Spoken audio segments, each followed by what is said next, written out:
Guys मैं आपको एक बड़ी इंटरेस्टिंग बात बताने लगा हूँ। ऑस्टिन के अंदर न्यूज़ की तरह समझ लो और थोड़ा बहुत उससे हम अपने कॉन्सेप्ट्स बनाएंगे।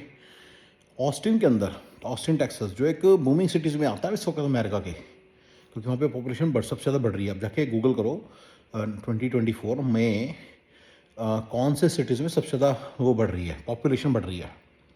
ठीक है।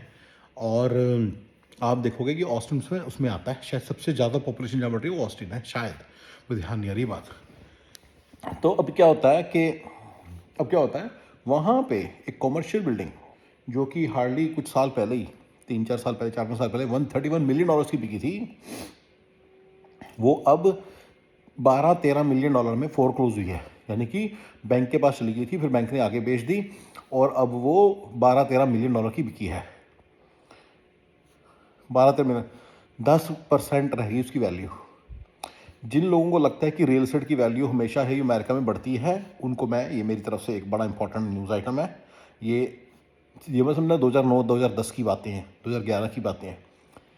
ये 2024 में भी हो रहा है, कमर्शियल में हो रहा है, पर आपके सामने हो रहा है। अगर आप इसको इग्नोर करोगे आपको लगेगा नहीं घरों की प्रवृत्ति है, ऐसा कुछ नहीं है। मैं आपको साफ बता रहा हूँ। जिनको लगता है कि लैंड की कोई वैल्यू है इस कंट्री में, वो देख लें जाके उसी जगह पे ऑस्टिन के अंदर, उतनी एकड़, जितने एकड़ में वो बिल्डिंग बनी है उतनी एकड़ उसी जगह पे देखो कितने की लैंड है। आप रियलाइज़ करोगे कि लैंड मिल रही है उतनी पैसों में। तो फिर बिल्डिंग इस बात की है। द पॉइंट इज, जब बिल्डिंग हमें बन जाती है उसकी डेमोलिशन कॉस्ट बन जाती है, तो उसकी कोई वैल्यू नहीं होती। लैंड की वैल्यू ज़ीरो जाती है। जब बस ये समझ लो कि आईफोन में रैम डली हुई है। अब रैम यूं चाहिए जितनी मर्जी की, लेकिन आईफोन में डलने के बाद मतलब आईफोन की वैल्यू बढ़ गई। अब आप इसको ये समझिए कि रैम अगर अलग कर दोगे तो आईफोन की तो जीरो हो जाएगी फिर। तो ये कॉम्बो बन जाता है जब एक लैंड और ये बनती है, लैंड के ऊपर बिल्डिंग बन जाती है ना, घर बन जाता है, तो कॉम्बो बन जाता है। तो जिनको लगता है ना कि लैंड की बहुत ज़्यादा वैल्यू है, मेरे लैंड की कोई वैल्यू नहीं, अकेली लैंड थोड़ी बेचोगे, घर के साथ ही बेचोगे अब, या बिल्डिंग के साथ ही बेचोगे लैंड। अब तो कॉम्बो बन चुका है वो ऑलरेडी।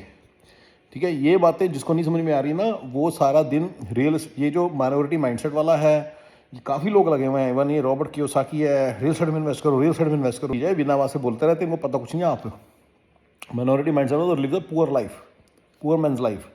रॉबर्ट कियोसाकी तो नहीं, वो स्मार्ट है पीछे से, उसने माइनॉरिटी माइंडसेट जैसे लोगों को क्रिएट किया है, जिनके दिमाग उस तरह से कंडीशन है कि रियल एस्टेट में पता नहीं क्या बन जाएगा। यहाँ पे कुछ नहीं बनने वाला, कुछ नहीं बनने वाला। अमेरिका की रियल एस्टेट सिर्फ ऊपर नहीं जाती, ये नीचे भी जाती है और बहुत ज़्यादा नीचे जाती है, और आप जीरो हो जाते हो। ठीक है, याद रखिए।